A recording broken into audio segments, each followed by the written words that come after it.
প্রিয় শিক্ষার্থী, তোমরা যে যেখানে আছো সবাই ভালো আছো, সুস্থ আছো। তো আজকে তোমাদেরকে আমি শেখাবো তোমাদের গণিত বইয়ের 171 নম্বর পেজের ত্রিকোণমিতির কিছু মান নির্ণয় করা।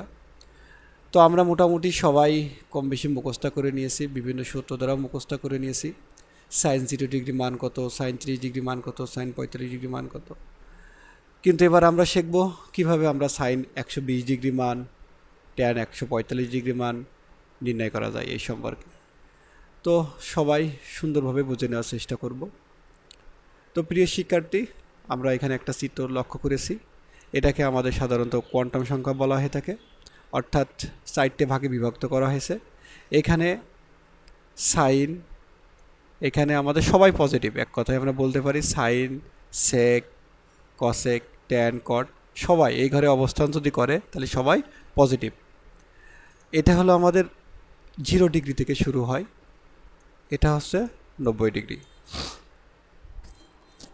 এটা হচ্ছে 180 ডিগ্রি, এটা হচ্ছে 270 ডিগ্রি, এবং এখানে যে শেষ হচ্ছে 360 ডিগ্রি।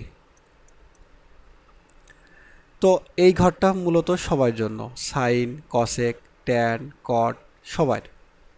এবং এই দ্বিতীয় নম্বর ঘরটা, এটা হলো প্রথম ঘর, এটা হচ্ছে দ্বিতীয় ঘরটা কার জন্য? সাইন আর কসেকের জন্য। এটা হচ্ছে সাইন আর কসেকের ঘর। আর এটা হচ্ছে ট্যান এবং কটের ঘর, সেক এবং কসের ঘর। আমি কেন বুঝাচ্ছি, কারণ একজন অন্যজনের ঘরে যদি কখনো যায় মান বের করার সময়, তখন সে হবে অবশ্যই মাইনাস, তার আগে মাইনাস চেঞ্জ করে দেওয়া হয়। তো আমরা সুন্দরভাবে লক্ষ্য করি, আমাদের 171 নম্বর পেজে দেওয়া আছে কৌণিক দূরত্ব পরিমাপে ত্রিকোণমিতির নির্ণয় করতে হবে। এখানে আমাদের দুইটা প্রশ্ন দিয়েছে, সাইন 120 ডিগ্রি এবং ট্যান 145 ডিগ্রি। তো আমরা এখানে দুটা সূত্র একটু মনে রাখতে পারি, অর্থাৎ যদি আমাদের 90 ডিগ্রির সাথে এন সংখ্যক, অর্থাৎ এই যে এখানে 90 ডিগ্রি আছে, এই 90 ডিগ্রির সাথে আমরা কি গুণ করব? 1, 2, 3, 4 গুণ করে আমাদের কোন মান হতে হবে? এমন একটা সংখ্যা হতে হবে, তার সাথে প্লাস থেটা বলতে যতটুকু অবশিষ্ট থাকবে যোগ করেও হতে পারে, আবার মাইনাস করেও হতে পারে। এবং যখন মাইনাস বললাম, যদি সে তার নির্দিষ্ট ঘরে থাকে তাহলে কি হবে? প্লাস, এবং পরের ঘরে চলে গেলে কি হবে? মাইনাস হবে।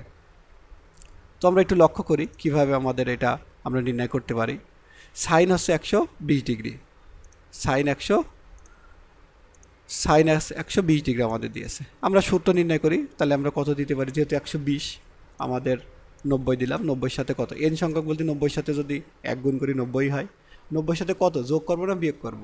অবশ্যই যোগ করব। যোগ করে 30 যদি আমরা যোগ করি তাহলে কত হয়? 120 ডিগ্রি।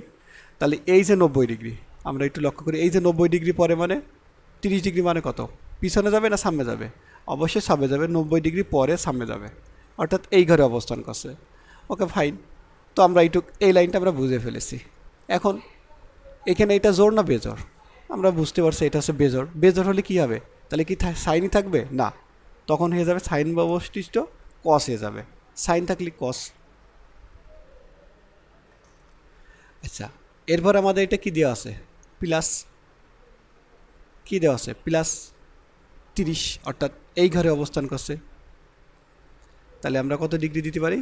এসে 30 ডিগ্রি দিতে পারি। এখন এর আগে প্লাস হবে না মাইনাস হবে? এখন 90 ডিগ্রি থেকে প্লাস 30 ডিগ্রি ছিল, এই ঘরটা কার মূলত ছিল? সাইনেরই ছিল।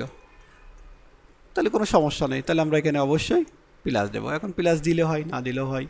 এখন কস 30 ডিগ্রি আমাদের অ্যান্সার হয়ে গেছে। এখন আমরা সবাই মোটামুটি পড়েছি কস 30 ডিগ্রি মান কত? √3/2 এই পর্যন্ত নিয়ে আসতে পারি। তো আমরা এইভাবে খুব সহজে আমরা যে কোনো ডিগ্রি মান নির্ণয় করতে পারি। তো প্রিয় শিক্ষার্থী, তোমাদের জন্য এই 2 নম্বর অঙ্কটা হোমওয়ার্ক দেওয়া থাকলো, তোমরা সবাই করে আমাকে ডিসক্রিপশন বক্সে সবাই জানাবা কে কার কত উত্তর হলো, কিভাবে সমাধান করেছ। ট্যান 135 ডিগ্রি আমরা আশা করি সবাই বুঝতে পেরেছি। আর যদি কোনো সমস্যা থাকে অবশ্যই আমাকে ডিসক্রিপশন বক্সে জানানোর চেষ্টা করবা, তাহলে সমাধান করে দেওয়ার চেষ্টা করব। সবাই ভালো থাকো, সুস্থ থাকো।